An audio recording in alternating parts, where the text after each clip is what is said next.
నమస్కారం, welcome to 108 news Telugu. నా పేరు గౌరీ. ముందుగా బులెటిన్ లో హెడ్లైన్స్. ఏపీలో కొత్త మద్యం విధానం, తెలంగాణ రాబడిపై ఎఫెక్ట్. హైడ్రా కమిషనర్ కీలక ప్రకటన, త్వరలో హైడ్రా పోలీస్ స్టేషన్ ఏర్పాటు. విజయవాడలో మెగా వికసిత్ జాబ్ మేళా, తరలివచ్చిన యువత. బొకేలకు బదులుగా పుస్తకాలు ఇవ్వండి, గవర్నర్ జిష్ణుదేవ్ వర్మ. ఏపీలో కొత్త మద్యం విధానం తెలంగాణ రాబడిపై ప్రభావం చూపుతోంది. లిక్కర్ ధరలు తగ్గడంతో ఆ రాష్ట్రంలో సరిహద్దు ఉన్న జిల్లాల్లో మద్యం అమ్మకాలు తగ్గాయి. గతంతో పోలిస్తే ఒక్క డిసెంబర్లోనే 40 కోట్ల రూపాయల రాబడి తగ్గినట్లు తెలుస్తోంది. నాగర్ కర్నూల్, సూర్యాపేట, కేఎంఎం, కొత్తగూడెం, ఎన్ఎల్జీ, గద్వాల్ సరిహద్దుల్లో ఈ పరిస్థితి నెలకొంది. దీంతో ఆర్థిక సంవత్సరంలో 300 కోట్ల రూపాయల ఆదాయం తగ్గే అవకాశం ఉన్నట్లు గణాంకాలు పేర్కొన్నాయి. హైడ్రా కమిషనర్ రంగనాథ్ కీలక ప్రకటన చేశారు. మీడియా సమావేశంలో ఆయన మాట్లాడుతూ త్వరలో హైడ్రా పోలీస్ స్టేషన్ ఏర్పాటుకు సిద్ధమవుతున్నామని తెలిపారు. హైడ్రాకు చైర్మన్గా ముఖ్యమంత్రి ఉంటారని వెల్లడించారు. హైడ్రాకు ఇప్పటి వరకు 5,800 ఫిర్యాదులు వచ్చాయన్నారు.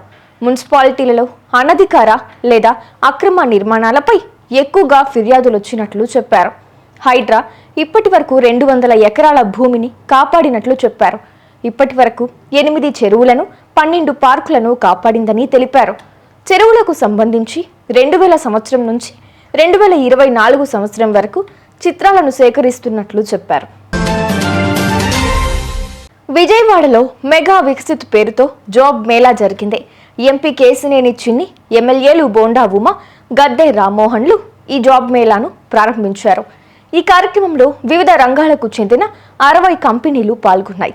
5,000 మంది నిరుద్యోగులు ఈ జాబ్ మేళాలో ఇంటర్వ్యూలకు పాల్గొన్నారు. చాలా మంది వివిధ కంపెనీల్లో ఉద్యోగాలు పొందినట్లు ఈ కార్యక్రమ నిర్వాహకులు తెలిపారు.